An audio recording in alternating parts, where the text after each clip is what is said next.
Pelaku juga mengiming-imingi keuntungan sebesar 10-15%.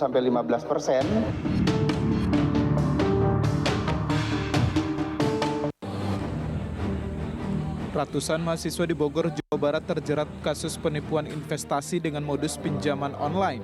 Seorang pelaku Siti Anissa Nasution diduga membuat ratusan mahasiswa terlilit utang pinjol hingga puluhan juta rupiah. Pelarian pelaku berakhir setelah Polres Kota Bogor menangkap SAN di kediamannya di perumahan Kebun Raya Residen Ciomas, Kabupaten Bogor kemarin. Hari ini Polres Kota Bogor menetapkan tersangka SAN karena diduga melakukan penipuan investasi bodong. Kapolres Bogor AKBP Iman Imanuddin mengatakan, modus pelaku menawarkan kerjasama toko online dengan iming-iming keuntungan 10%. Modus operandi yang dilakukan oleh tersangka yaitu dengan menawarkan kerjasama pencairan dan kerjasama bisnis pada marketplace atau toko online yang diakui itu adalah milik dari si tersangka. Namun setelah penyidik melakukan konfirmasi terhadap informasi tersebut, ternyata toko online atau marketplace yang diakui tersebut adalah milik orang lain. Korban kasus penipuan investasi dengan modus pinjol ini sudah mencapai 333 orang. 116 diantaranya adalah mahasiswa Institut Pertanian Bogor. Kerugian kasus ini ditaksir tembus 2,3 miliar rupiah dengan nilai pinjaman beragam mulai dari 6 juta rupiah hingga 40 juta rupiah. Pelaku dijerat dengan pasal 372 KUHP dan atau pasal 378 KUHP tentang penipuan dan penggelapan. Selain SAN, polisi masih mengejar pelaku lain yang diduga berperan aktif merekrut mahasiswa di Bogor, Jawa Barat. Tim Liputan, Bogor, Jawa Barat.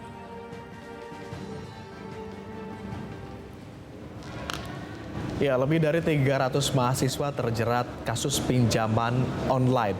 116 diantaranya diketahui merupakan mahasiswa dari Institut Pertanian Bogor. Satu tersangka juga sudah ditetapkan dalam kasus ini karena ada dugaan kaitannya dengan penipuan. Tetapi kemudian bagaimana agar kasus-kasus pinjaman online ini terus tidak menjerat korban? Untuk membahasnya telah bergabung bersama kami Pak Anto Siburian, kuasa hukum korban dari pinjol ini. Kemudian juga ada Ketua dari Asosiasi Perusahaan Pembiayaan Indonesia, Pak Suwandi Wiratno. Selamat sore, Pak Anto, Pak Suwandi. Selamat sore, Mas. Dan pemirsa, kami juga terhubung secara virtual dengan Satgas Waspada Investasi dari OJK, Bu Wiwit Puspasari. Selamat sore, Bu Wiwit. Ya, selamat sore Bapak-Bapak dan pemirsa. Baik, saya ke Pak Anto terlebih dulu. Pak Anto, sebelum kita masuk pada pokok bahasan, kami ingin coba konfirmasi terlebih dulu. Bagaimana sebetulnya duduk perkara dari kasus pinjaman online ini? Ada yang menyebut ini terlibat pinjaman online dengan bunga yang begitu tinggi, tetapi kemudian terkonfirmasi bahwa ini adalah penipuan. Sebetulnya seperti apa? Jadi begini, Mas. Jadi adik-adik ini, mahasiswa ini, itu diajak oleh saudari SAN ini untuk bisa membantu saudari SAN punya toko online di salah satu penyedia jasa marketplace di situ. Nah, supaya menaikkan rating, dia bekerja sama kepada para mahasiswa ini. Yang pertama, diajaklah mahasiswa ini untuk bisa membeli produk di marketplace-nya, tokonya dia di situ. Nah, caranya apa? Caranya karena kan mahasiswa ini nggak mungkin pakai duit pribadi dia untuk membantu terkait penaikan rating tersebut. Lalu diusulkan oleh pihak saudari SAN ini, ya udah lewat dengan ada pembayaran pay later ataupun berbagai tempat pinjaman online tersebut. Nah, di situ. Lalu caranya dia itu yaitu dengan menggantikan, misalkan satu mahasiswa ini punya belanjanya 1.500.000. Nah, keuntungan itu apa? Dikasih 10% dari nilai tersebut. Jadi mahasiswa itu dapat 150.000 dari pembelanjaan tersebut. Nah, dengan dijanjikannya itu dia akan dibayarkan terkait utang dari pinjaman online itu, maka tertariklah para mahasiswa ini. Karena dengan 10% tersebut. Artinya dia yang beli di toko online tersebut seharga 1.500.000 dan dia punya utang ke pinjaman taruhlah pay later itu begitu, misalkan 1.500.000. Kemudian dia nanti di ini akan menerima 1.650.000 begitu. Bukan, tapi dia akan menerima 150 cashback-nya, 10% tersebut. Tapi nanti 1.500.000 itu akan dibayarkan oleh saudari SAN tersebut. Jadi setiap bulannya pencicilan itu nanti dia yang akan tanggung. Anda menyebut ini ada produk yang dibeli, produk yang dijual di toko online tersebut produk apa sebetulnya? Macam-macam, ada handphone, ada aksesoris handphone, banyak Oke. hal di situ. Dan itu handphonenya betul ada? Tidak ada. Jadi barang itu tidak ada untuk diterima, hanya seperti belanja fiktif lah di situ. Oke, ini berarti belanjanya belanja fiktif. Iya. Tetapi klien Anda ini mau untuk berbelanja fiktif itu? Bagaimana? Karena gini, karena dia pikir itu adalah barang itu punya dia. Barang itu punya dia hanya untuk menaikkan rating supaya pembelanjaan itu tokonya dia itu bisa mencapai bintang 5 di marketplace tersebut. Oke, ada perjanjian antara klien-klien Anda begitu dengan tersangka SI ini sekarang sudah ditetapkan Ya, sebagai tersangka, sudah tersangka, begitu ya, untuk betul. sama-sama menaikkan bintang. Saya mau ke Pak Suwandi dulu. Pak Suwandi, bagaimana Anda melihat keberadaan pinjol-pinjol yang berada di lingkungan, sementara ada perusahaan-perusahaan pembiayaan yang memang sudah resmi? Ya, kalau saya ingin menjelaskan sedikit tentang pinjaman online. Awal muasalnya memang kita ada perusahaan pembiayaan, ada yang kita kenal dengan P2P lending. P2P lending adalah satu marketplace yang dimana mempertemukan antara investor dengan peminjam. Nah, di satu masa tentu kita tahu bahwa pembelian melalui marketplace ini volumenya besar. Maka ketertarikan daripada penyelenggara marketplace mulai melihat dan melirik bahwa jumlah volume besar yang awal muasalnya pembeliannya adalah dilakukan dengan secara tunai atau cash on delivery, mereka melihat satu kesempatan opportunity bahwa ini bisa ditawarkan dengan cara dicicil yang kita kenal dengan buy now pay later.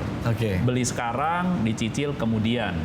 Nah, tentu proses buy now pay later ini adalah suatu penawaran kepada masyarakat yang dimana kalau masuk ke dalam marketplace ada pilihannya membayar secara tunai atau mau dicicil. Nah, ini adalah satu produk yang kita kenal pembiayaan, artinya pemberian kredit kepada orang yang tentunya eligible, diperiksa dianalisa dulu orang ini eligibility-nya untuk mendapatkan fasilitas kredit ada nggak, gitu kan? Nah, jangka waktu tidak panjang. Nah, kayak pada beberapa tahun terakhir, 1-2 tahun terakhir, pada saat sebelum pandemi pun sudah mulai masuk nih. Contohnya misalnya Traveloka kan jualan tiket, hotel, dan segalanya. Terus Traveloka masuk ke pembiayaan. Ada perusahaannya yang namanya Catur Nusa. Nah, sehingga juga mereka memberikan satu kondisi persyaratan juga ketat, Pak. Kalau saya tanya dengan Traveloka, misalnya siapa yang mau beli ini dan diberikan fasilitas pay later-nya tersebut, dicicilnya tersebut, mereka waktu awal saya bertanya, ada syaratnya misalnya harus karyawan kantor, sudah pernah bekerja 2 tahun, pendapatannya sekian dan ada ini syaratnya tentu juga itu yang waktu saya tanya di awal. Nah, terus masuk beberapa perusahaan-perusahaan pembiayaan lagi, beberapa pemain-pemain platform komersial ini masuk juga yang kita kenal sekarang Shopee. Terus ada Shopee Pay Later. Terus ada juga yang kita tahu Akulaku ada di kita, Akulaku Finance, terus ada juga Kredivo dan lain-lain. Ini memperbanyak masing-masing entitas itu punya persyaratan yang berbeda-beda. Pastinya. Oke, kita akan tahan dulu tentang persyaratan. Saya mau ke Bu Wiwit dulu, Bu Wiwit. Kalau tadi kita mendengar pernyataan dari Pak Anto begitu ya, ini ada kasus dengan modus yang mana mahasiswa membeli produk yang tidak nyata sebetulnya begitu ya, atau boleh dikatakan ini seperti katakanlah investasi bodong. Sebetulnya kasus-kasus ini bukankah sudah lama ada begitu? Ya, baik. Terima kasih. Tadi sudah dijelaskan ya latar belakang permasalahan ini timbul. Nah, sebenarnya kalau dari permasalahan atau pengaduan yang diterima oleh Satgas Waspada Investasi, modus ini termasuk modus yang baru ya, karena sebenarnya ini sudah jelas penipuan. Sedangkan biasanya pengaduan yang disampaikan itu seperti pinjol yang ilegal ya, dan ini kebetulan diberikan oleh PUJK justru yang berizin ya. Jadi agak berbeda, tetapi ada pihak ketiga yang memanfaatkan dengan menggunakan modus penipuan. Dan memang yang baru terblow up ini kasus yang di Bogor ya. Nah, ini yang kekhawatiran kami, takutnya ini juga terjadi di kota-kota lain, tapi sejauh ini Satgas Waspada Investasi belum terinformasi. Begitu barangkali.